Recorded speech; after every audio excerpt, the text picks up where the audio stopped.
The floor that Bjorn Magnusson built in his Wyoming cabin in 1913 looked like the bottom of a riverbed that had been transported indoors and set in clay, while every other homesteader in the valley had wood plank floors raised a foot or two off the ground.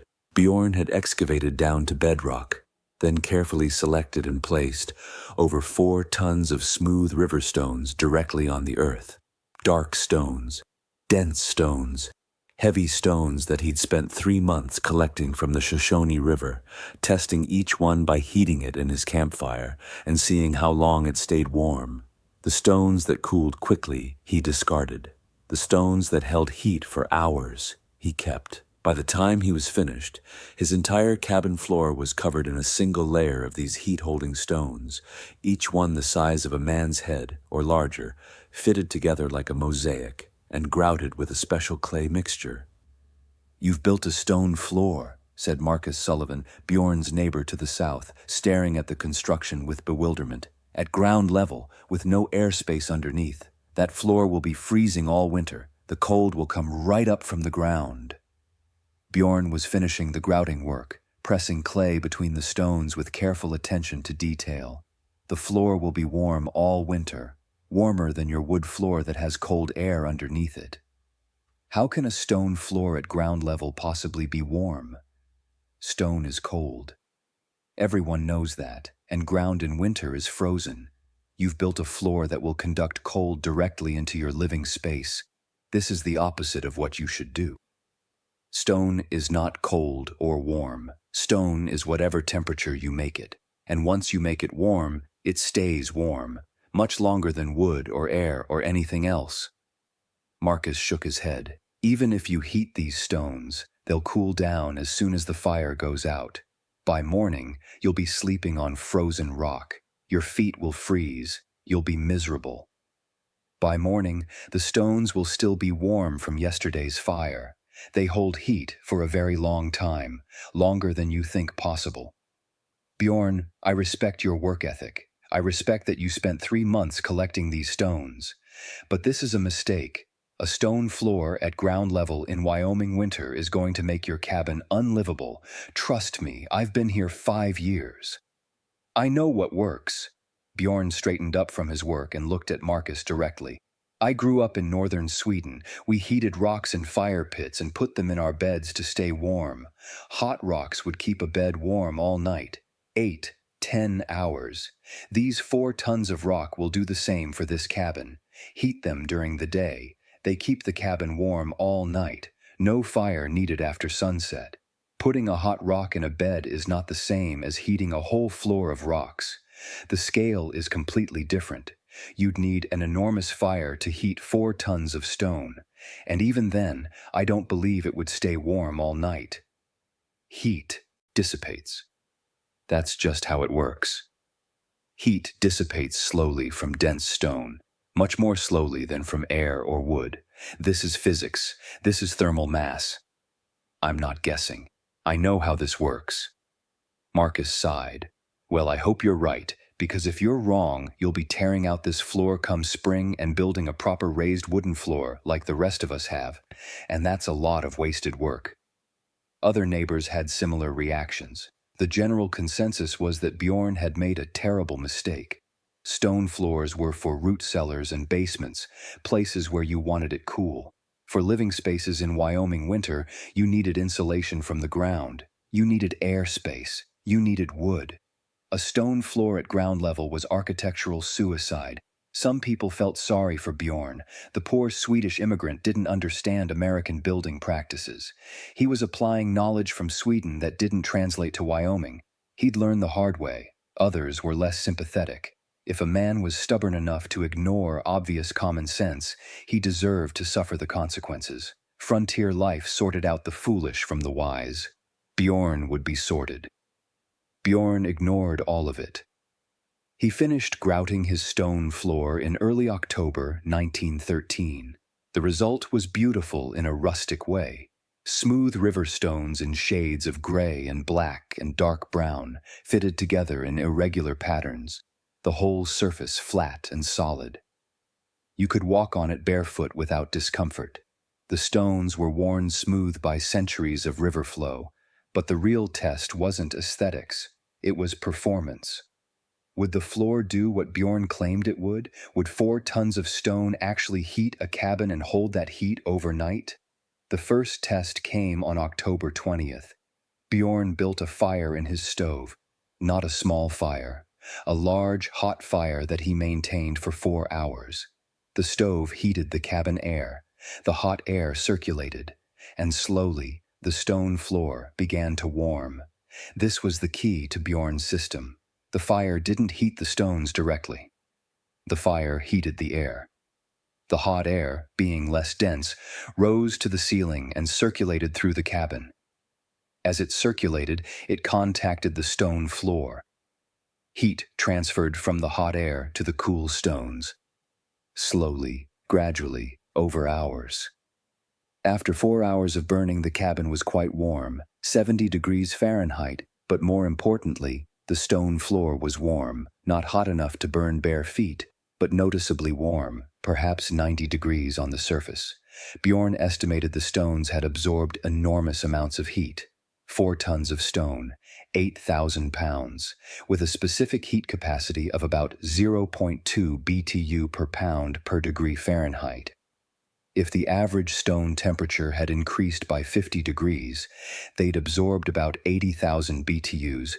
That's equivalent to burning 5 to 6 pounds of wood.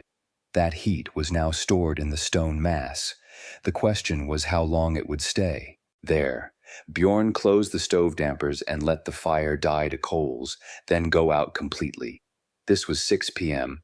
He monitored the cabin temperature and the floor temperature hourly through the night. By 8 p.m., 2 hours after the fire died, the cabin was still 68 degrees.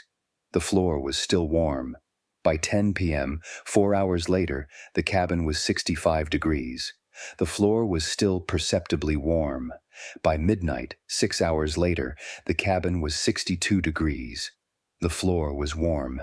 By 2 a.m., 8 hours later, the cabin was 60 degrees. The floor was still warmer than the air.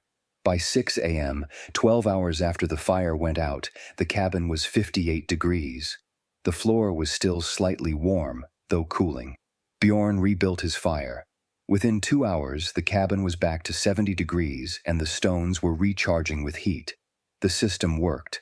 The stones had held enough heat to keep the cabin above 60 degrees for 6 hours and above 58 degrees for 12 hours.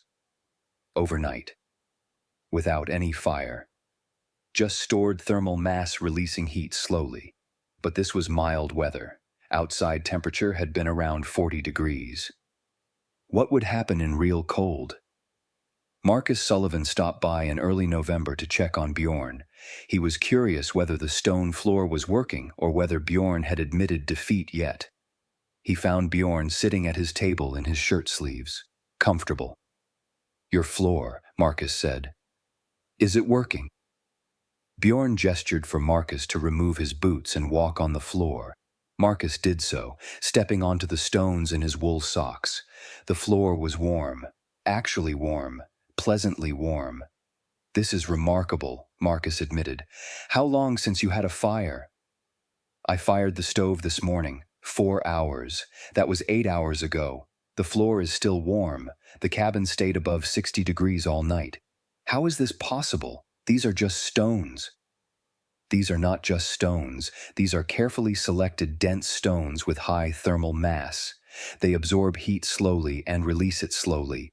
4 tons of them absorb so much heat that they can keep a cabin warm for many hours."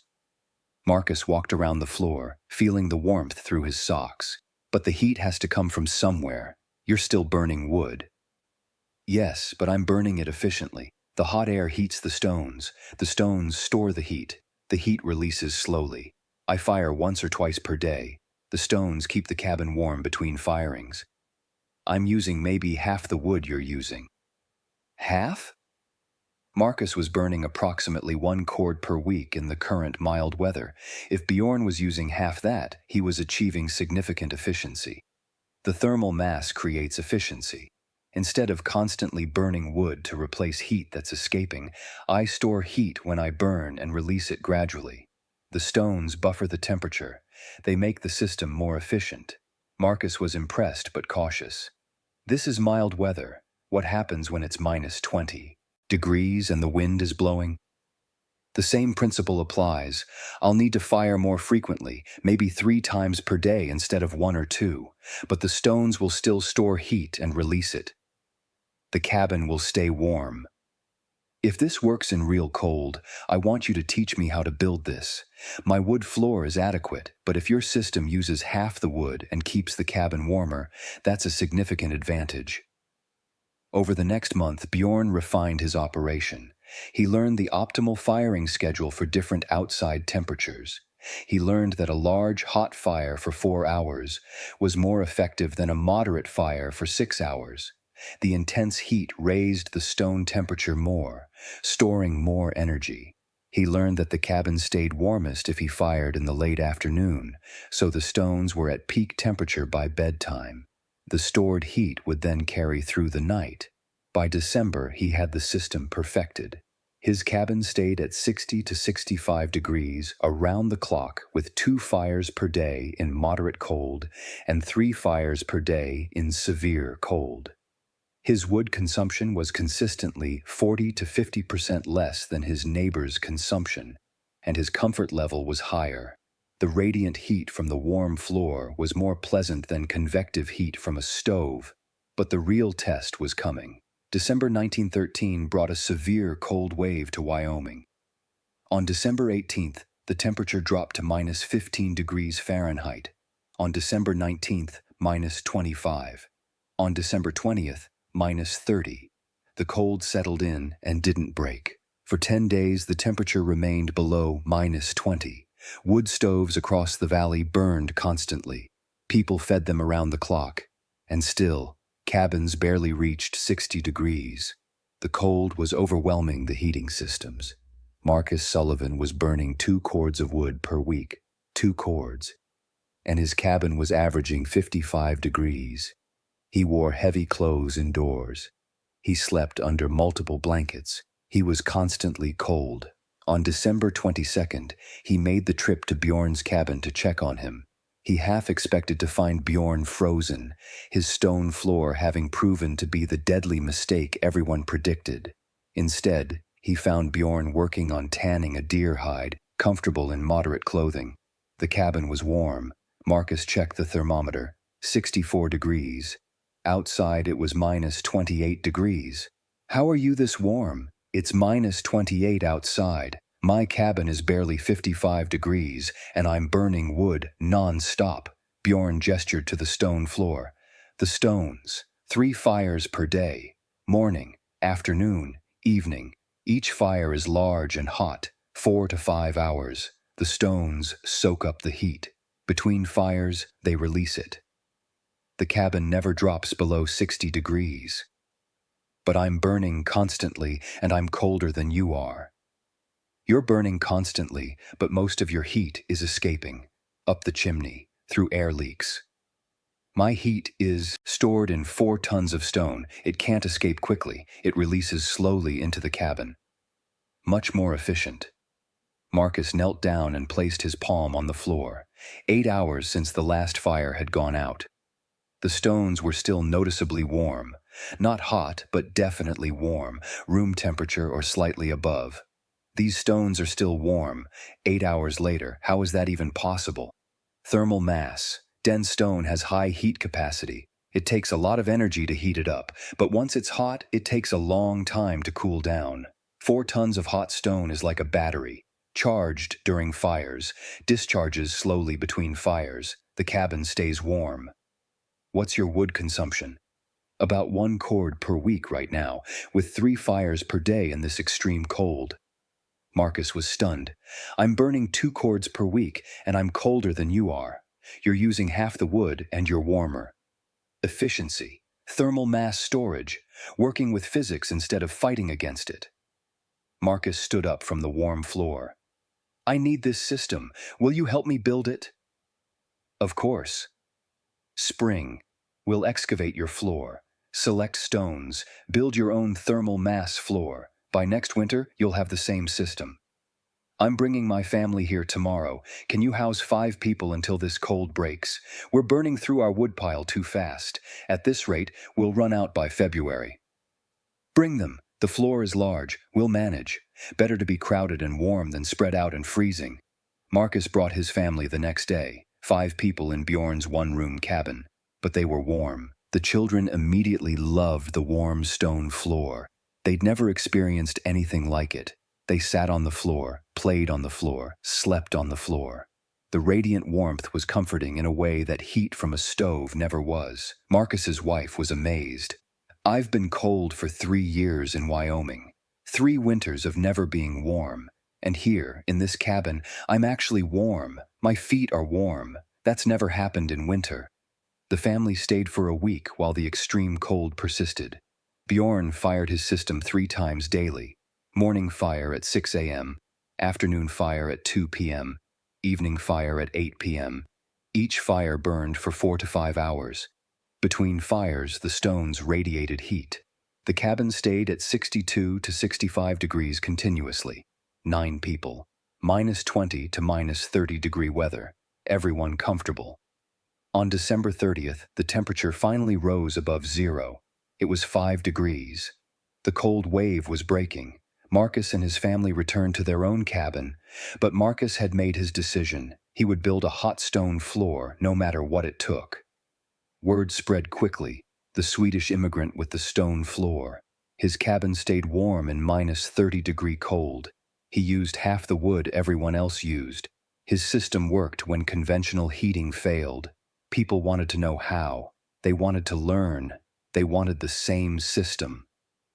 By January, Bjorn had requests from 15 families who wanted hot stone floors. He agreed to teach everyone the principles. Stone selection, thermal mass calculation, system design, firing schedules. The knowledge was learnable but required attention to detail. The stone selection was critical. Not all stones were suitable. Bjorn had tested hundreds of stones to find the right ones. The ideal stones were dark-colored, which indicated high iron content, dense, which meant high mass per volume, smooth, which made for comfortable walking and good heat transfer, and large, which reduced the number of gaps and grout lines. The best stones came from riverbeds where they'd been tumbled smooth over centuries. But not just any river stones. The darker, denser stones held heat much better than lighter, porous stones. Bjorn had developed a simple test. Heat a stone in a hot fire for 2 hours. Remove it. See how long it stays warm enough to feel. Good stones stayed warm for 6 to 8 hours. Poor stones cooled in 2 to 3 hours. The difference was enormous. The density correlated with heat capacity. Denser stones had more mass per volume, which meant more atoms available to store thermal energy. The dark color indicated mineral composition. Stones high in iron oxides and other dense minerals had better heat retention than stones that were primarily silica. The size mattered for practical reasons. Larger stones meant fewer gaps. Fewer gaps meant less grout. Less grout meant more stone mass. More stone mass meant more heat storage. And larger stones were easier to work with, fewer pieces to fit together. The placement technique was also important. Bjorn had laid his stones directly on earth that he'd carefully leveled and compacted. No air gap underneath.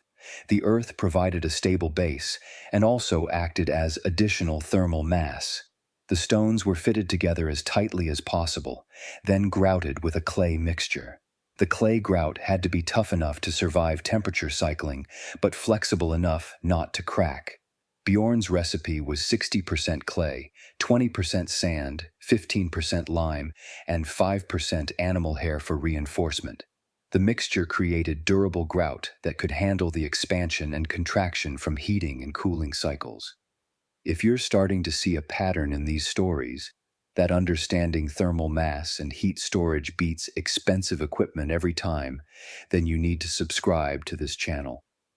We're proving over and over that knowledge of principles beats products. Hit that subscribe button and join us in learning what actually works. Now let's look at the science behind why Bjorn's hot stone floor was so effective.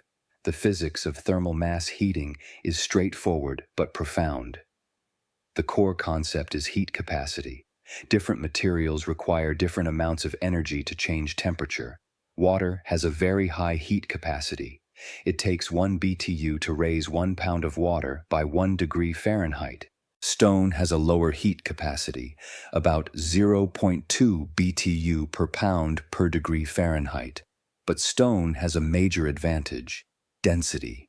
A cubic foot of water weighs about 62 pounds. A cubic foot of dense river stone weighs about 170 pounds.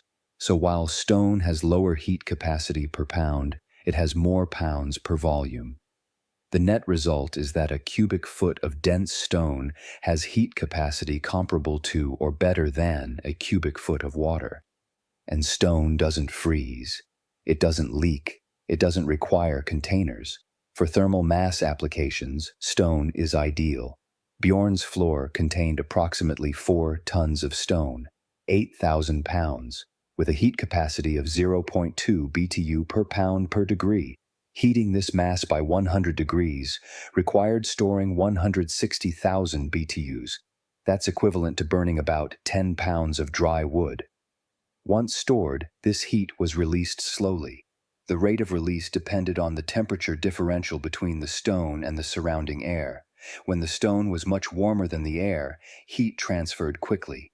As the stone cooled and the air warmed, the transfer rate slowed. This created a gradually decreasing heat output that could last for 12 to 24 hours, depending on the initial stone temperature and the ambient conditions. The heat transfer from stone to air occurred through radiation and convection. The warm stone surface radiated infrared energy upward. This radiant energy warmed objects and people directly. It also warmed the air in contact with the floor. The warmed air rose, creating natural convection. Cool air descended to replace it, contacted the warm floor, and was warmed in turn. This created continuous circulation. The advantage of heating from the floor up is significant. The coldest air, being densest, stays at the floor level where it's warmed by the hot stones. Once warmed, it rises, creating even temperature distribution throughout the vertical space. With a stove, hot air rises to the ceiling while cold air pools at the floor. You get temperature stratification: hot ceiling, cold floor, uncomfortable. With a warm floor, you get even temperature from floor to ceiling, comfortable. The thermal mass also created temperature stability. Without thermal mass, cabin temperature tracks closely with fire activity. Fire burning means hot. Fire out means cold. Large temperature swings throughout the day and night. With thermal mass, temperature swings are dampened. The thermal mass absorbs excess heat when the fire is burning, preventing overheating. It releases stored heat when the fire is out, preventing rapid cooling. The result is stable temperature despite intermittent heating. This stability is more comfortable and more efficient. You're not constantly chasing temperature swings. The efficiency gains compared to conventional stove heating were substantial. A conventional stove might be 30 to 40% efficient at best. Most of the heat goes up the chimney. The remaining heat warms the air, which escapes through gaps and infiltration. Very little heat is stored. Bjorn's system was much more efficient. The fire heated air. The air heated the thermal mass. The thermal mass stored the heat and released it slowly. Almost no heat escaped up the chimney beyond what was necessary for draft. The stored heat couldn't escape quickly because it was locked in the stone mass. Overall system efficiency was probably 60 to 70%, nearly double the efficiency of a conventional stove. This explained why Bjorn used half the wood Marcus used. Double efficiency means half the fuel consumption for the same heat output. The comfort difference was even more significant than the temperature difference. Marcus's cabin at 55 degrees from stove heat felt cold and uncomfortable. Bjorn's cabin at 64 degrees from radiant floor heat felt warm and comfortable. The 9-degree temperature difference was important, but the radiant heat quality was more important. Radiant heat warms you directly. It feels warmer than the actual air temperature. Convective heat from a stove warms the air, which then may or may not warm you effectively. The construction cost comparison was interesting. Marcus had spent about $30 on his wood stove. 1 day to install. Bjorn had spent 3 months collecting stones. 0 cash cost for materials. Approximately 500 hours of labor, but Bjorn's wood savings were dramatic. Using half the wood saved Marcus was burning meant saving approximately 50 cords over a typical 10-year period. At 4 to 6 hours of labor per cord for cutting, splitting, and hauling, that's 200 to 300 hours of labor saved over 10 years.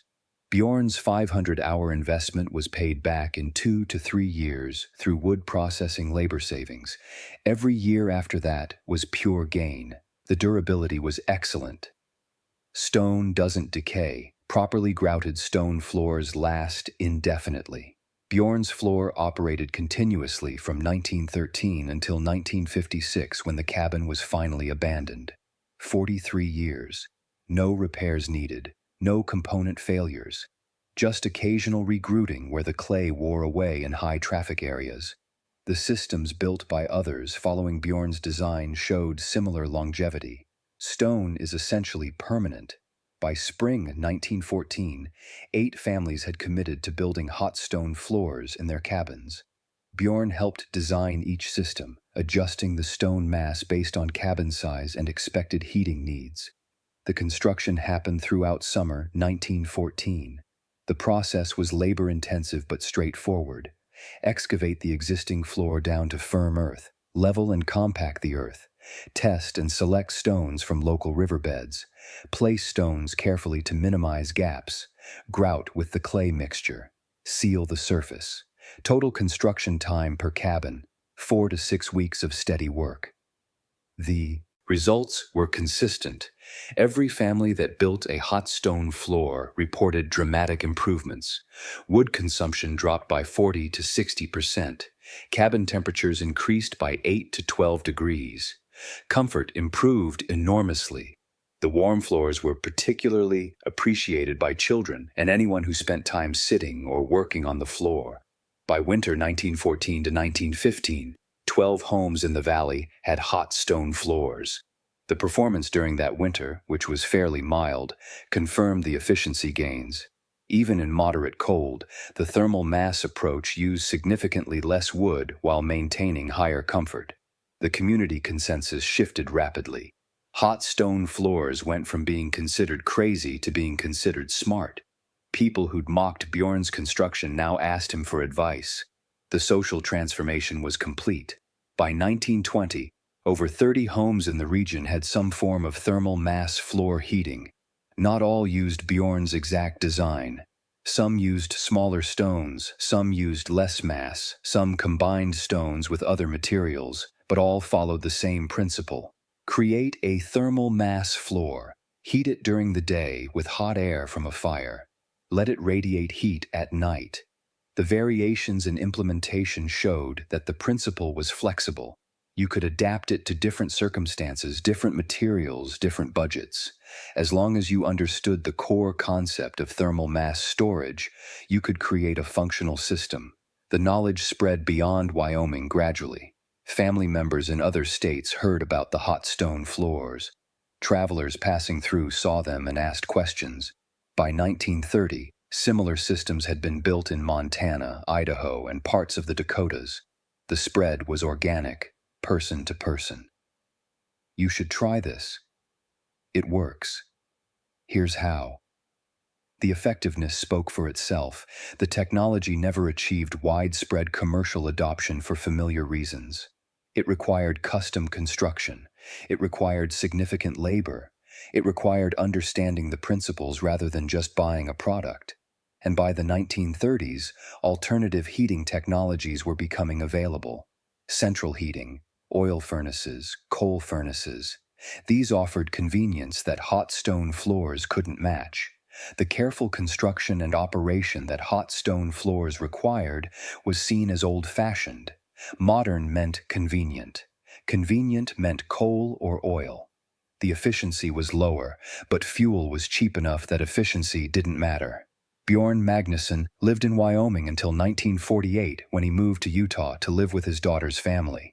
He was 74 years old.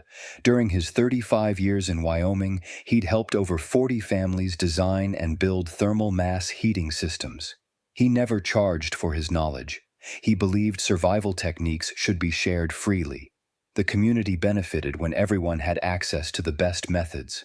Bjorn died in Utah in 1954 at age 80. His obituary mentioned his years as a homesteader, but didn't mention his heating innovations. The knowledge of what he'd contributed was fading even then. By the 1970s, most people who'd known Bjorn personally were gone, but some of the hot stone floors remained. A few cabins maintained by families who'd inherited them still had the original floors. These were physical evidence of the technology even as the story was forgotten. In the 1980s, the passive solar movement rediscovered thermal mass heating. Engineers and architects studying energy-efficient building realized that thermal mass was crucial for temperature stability and efficiency. They promoted concrete floors, tile floors, stone floors, floors with thermal mass that could store solar heat during the day and release it at night. The principles they were discovering were identical to what Bjorn had demonstrated 70 years earlier. The implementation was slightly different. Solar gain rather than fire heating, but the core physics was unchanged. Heat the mass, store the energy, release it slowly. Today, thermal mass floors are recognized as a key element of passive solar design. High-end, energy-efficient homes often feature concrete or stone floors with high thermal mass. The technology is promoted as modern and innovative. The reality is that it's ancient technology that we forgot and are now rediscovering. Bjorn understood it in 1913. People have understood it for thousands of years. We just forgot. One of Bjorn's original hot stone floors still exists. A cabin preserved as a historical site in northwestern Wyoming. The floor is intact and still functional, though no longer actively heated. Visitors can walk on the stones and read information placards explaining how the system worked and Bjorn's story. Before we finish, let me tell you something important. If you're seeing that the best solutions aren't high-tech gadgets, but understanding how heat and mass work together, if you're realizing that comfort comes from knowledge, not spending, then subscribe to this channel right now. We're bringing back the wisdom that kept people warm for centuries. Hit that subscribe button and make sure you're learning what actually matters. Now let's wrap up with what Bjorn's hot stone floor teaches us. The story of Bjorn's hot stone floor teaches several critical lessons. First, thermal mass is more important than insulation for temperature stability. Insulation slows heat transfer. Thermal mass stores heat energy. Both are valuable, but for comfort and efficiency in intermittent heating situations, thermal mass is often more important.